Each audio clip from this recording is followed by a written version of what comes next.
Kidlat News Updates. Sa ating mga balita, dating Pangulong Duterte planong kasuhan si Trillanes. Pagpasa ng proposed 2025 budget, idineklarang urgent ni Pangulong Ferdinand Marcos Jr. Pamamahagi ng food packs at financial assistance sa Catanduanes, pinangunahan ni PBBM. Ako po si Cesar Soriano, kasama ang buong puwersa ng Kidlat News Channel para ihatid ang mga nangungunang balita sa buong kapuluan ngayon. Planong kasuhan ni dating Pangulong Rodrigo Duterte si dating Senador Antonio Trillanes IV dahil sa mga akusasyon niya sa House Quad Committee hearing kamakailan. Sa isang panayam, sinabi ni Duterte na pinag-iisipan ng kanyang kampo na magsampa ng kasong libel kay Trillanes matapos siyang akusahan ni Trillanes na tumatanggap ang kanyang pamilya ng salapi mula sa drug lords. Iginiit pa ng dating senador na dapat ay pumirma ng bank waiver si Duterte kung wala itong itinatago, ngunit nauwi sa mainit na diskusyon at ambahan ng sagutan ng dalawa.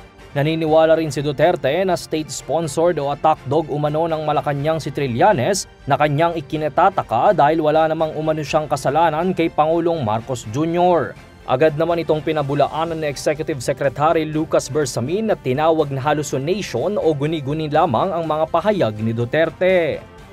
Urgent ang pagpasa ng House Bill No. 10800 o ang 2025 General Appropriation Act o GAA sa Senado ng Pilipinas ayon sa Pangulong Ferdinand Marcos Jr.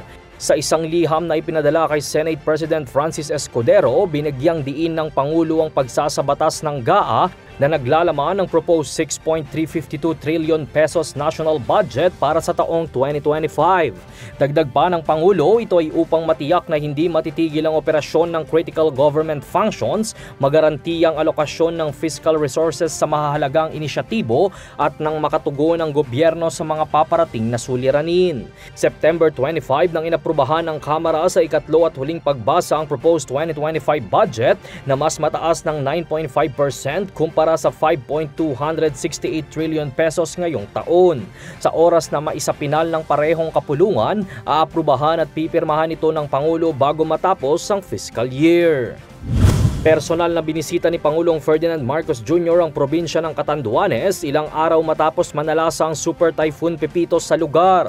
Sa kanyang pagbisita sa Virac Sports Complex ngayong araw, pinangunahan ng Pangulong pamamahagi ng relief packs mula sa Department of Social Welfare and Development o DSWD na tinanggap ng 1,500 na benepisyaryo. Personal ding iniabot ng Pangulo kay Governor Joseph Boboy Cua ang 50 million pesos million check para sa rehabilitasyon ng probinsya. Matapos nito ay pinangunahan ng Pangulong situation briefing kasamang ilang kalihim ng iba't ibang ahensya ng pamahalaan at mga lokal na opisyal.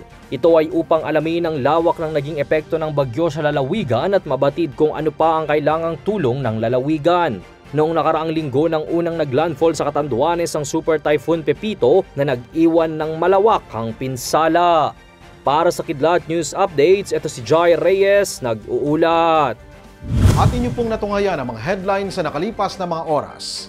Manatiling nakatutok para sa mga susunod na updates at breaking news. Ako po si Cesar Soriano, kasama nyo sa bawat pagputok ng balita.